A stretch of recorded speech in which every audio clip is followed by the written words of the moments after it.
Hi guys! Gusto nyo bang malaman kung paano mag-download ng mga sound effect na minsan ginagamit ng mga sikat na vlogger?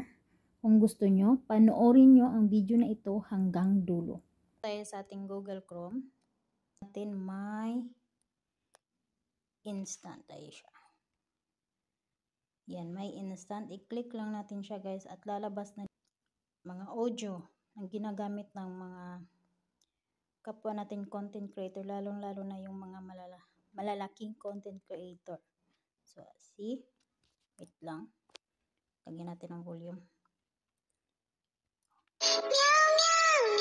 Wait lang yan. Tapos, download MP3. So, take note lang guys ha. It's applicable lamang ito sa 5 to 10 seconds na video. So, ayan. Na-download na siya. So, ganyan lang po.